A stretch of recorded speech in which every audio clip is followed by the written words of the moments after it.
High everyone, स्वागत छ तपाईहरुलाई फेरि पनि अर्को एउटा नयाँ भिडियोमा। फ्रेन्ड्स, स्यामसङले आफ्नो एन्ट्री लेभलको budget 5G smartphone Samsung galaxy A14 5G लाई भने युरोपियन मार्केटमा लन्च गरिसकेको छ र यो स्मार्टफोन भने 18 जनवरीमा इन्डियामा पनि लन्च हुन जाँदैछ र त्यहाँ लन्च भइसकेपछि यो स्मार्टफोन नेपालमा पनि लन्च हुने सम्भावना रहेको छ। यदि यो स्मार्टफोनको प्राइसको बारेमा कुराउनु पर्दा युरोपियन मार्केटमा भने यो स्मार्टफोन $200 को प्राइसमा लन्च भएको छ।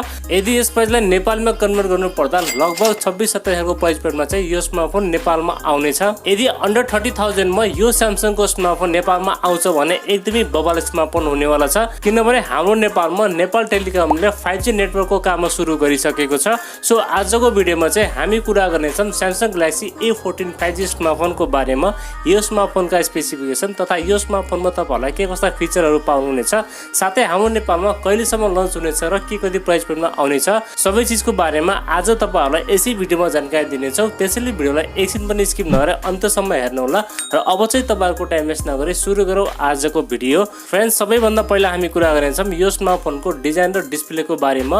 डिजाइनको बारेमा कुराउनु पर्दा अहिले भने यो स्मार्टफोन अलिकति डिफरेन्ट डिजाइनको साथमा लन्च भएको छ। पछाडिपट्टि टप लेफ्ट साइडमा ट्रिपल रियर क्यामेराको सेटअप साथमा एउटा एलइडी फ्ल्यास र तलपट्टि भने यसमा तपाईहरुलाई स्यामसङको ब्रान्डिङ पाउनुहुनेछ र अगाडिपट्टि भने यसमा तपाईहरुलाई वाटर ड्रप नचको डिस्प्ले पाउनुहुनेछ। अनि बिल्डको बारेमा कुराउनु पर्दा यो स्मार्टफोन भने ओभरअल प्लास्टिक बिल्डको साथमा लन्च भएको छ। फ्रेम पनि प्लास्टिकको रहेको छ र अगाडिपट्टि भने यसमा तपाईहरुलाई ग्लासको प्रोटेक्सन पाउनुहुनेछ। आई थिंक प्राइजिङलाई हेर्ने हो भने यो स्मार्टफोनको बिल्ड क्वालिटी र डिजाइन भने एकदमै राम्रो रहेको छ। तपाईलाई यो स्मार्टफोनको डिजाइन अवश्य पनि मन पर्नेछ। डिस्प्लेको बारेमा कुराउनु पर्दा यसमा भने तपाईहरुलाई 6.6 इन्चको FHD+ PLS LCD प्यानल पाउनुहुनेछ। साथमा 20:9 को एस्पेक्ट रेशियो र 399 को PPI डेन्सिटी रहेको छ।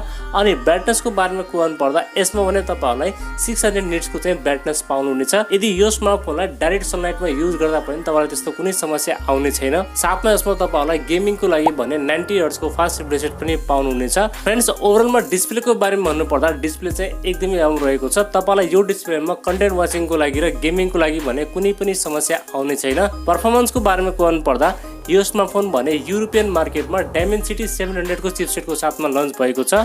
मेबी मलाई जहाँसम्म लाग्छ यो स्मार्टफोन भने हाम्रो नेपालमा एक्जिनोस 1330 को चिपसेटको साथमा आउनेछ। यो पनि एउटा 5G चिपसेट हो, 7 नैनोमिटरमा बनेको चिपसेट हो, जसमा तपाईलाई हिटिङ भने एकदमै कम पाउनुहुनेछ। साथमा LPDDR4H को र्याम टाइप र UFS 2.2 को स्टोरेज टाइप पाउनुहुनेछ। रिटेन डाटा स्पिड पनि यसमा तपाईलाई डिसेन्ट पाउनुहुनेछ। अनि गेमिङ ग्राफिक्सको बारेमा कुराउनु पर्दा यसमा भने तपाईहरुलाई आलमाली G57 को MC2 ड्युअल कोर GPU पाउनुहुनेछ। तपाईहरुलाई यसमा गेमिङ ग्राफिक्स भने एकदमै राम्रो पाउनुहुनेछ। फ्रेन्ड्स, ओभरअलमा यो चिपसेटको बारेमा कुराउनु पर्दा यसमा भने तपाईहरुलाई गेमिङ 40 FPS सम्म खेल्न सक्नुहुनेछ र डे टु डे परफर्मेन्स पनि यसमा तपाईहरुलाई एकदमै राम्रो दिनेछ। सफ्टवेयरको बारेमा कुराउनु पर्दा यसमा भने तपाईहरुलाई लेटेस्ट एन्ड्रोइड 13 पाउनुहुनेछ र यो चाहिँ रन गर्नेछ One UI 5 मा रन गर्नेछ, जसमा तपाईहरुलाई सफ्टवेयर एक्सपिरियन्स भने एकदमै राम्रो पाउनुहुनेछ। अनि क्यामेराको बारेमा कुराउनु पर्दा यसमा भने तपाईहरुलाई 50 मेगापिक्सलको प्राइमेरी सेन्सर, बाकी 2+2 को चाहिँ डेप्थ र माइक्रो सेन्सर पाउनुहुनेछ र सेल्फी क्यामेरा भने यसमा तपाईहरुलाई 13 मेगापिक्सलको सेल्फी क्यामेरा सेन्सर पाउनुहुनेछ। अनि भिडियो रेकर्डिङको बारेमा कुराउनु पर्दा पछाडी र अगाडि क्यामेरा तपाईहरुलाई 1080 को 30 fps सम्म चाहिँ भिडियो सुट गर्न सक्नुहुनेछ। आई थिंक प्राइजिङ अनुसार चाहिँ यो स्मार्टफोनको क्यामेरा सेटअप भने डिसेन्ट रहेको छ। ओभरअलमा क्यामेरा सेटअप भने यसमा तपाईहरुलाई ठिकठाकै पाउनुहुनेछ। क्यामेराको मामलामा यसमा तपाईहरुलाई कुनै पनि शिकायत आउने छैन। ब्याट्रीको बारेमा कुराउनु पर्दा यसमा भने तपाईहरुलाई 5000 mAh को ब्याट्री पाउनुहुनेछ, जसलाई चार्ज गर्नको लागि 15 वाट को चार्जर तपाईले बक्स पाउनुहुनेछ। प्राइभेसी एन्ड सेन्सरको बारेमा कुराउनु पर्दा यसमा चाहिँ तपाईहरुलाई side fingerprint sensor, face unlock, चार्जिङको लागि टाइप सी पोर्ट, साथमा 3.5 mm ज्याक पनि पाउनुहुनेछ। र स्पिकरको बारेमा कुराउनु पर्दा यसमा भने तपाईले एउटा सिंगल स्पिकर पाउनुहुनेछ, जसको क्वालिटी भने डिसेन्ट रहेको छ र बाँकी सबै बेसिक सेन्सरहरू चाहिँ यसमा तपाईले पाउनुहुनेछ। सेन्सरको मामलामा यसमा तपाईहरुलाई कुनै पनि शिकायत आउने छैन। फ्रेन्ड्स, अब चाहिँ हामी कुरा गरौँ यो स्मार्टफोनको प्राइजिङको बारेमा। यसको बेस भेरिएन्ट 4+64GB भने युरोपियन मार्केटमा $200 मा लन्च भएको छ। यदि यस प्राइसलाई नेपालीमा कन्भर्ट गर्नु पर्दा लगभग 27,000 जति पर्न जान्छ। यदि यस प्राइस पोइन्टमा चाहिँ यो स्मार्टफोन नेपालमा आउँछ भने एकदमै राम्रो स्मार्टफोन हुनेवाला छ।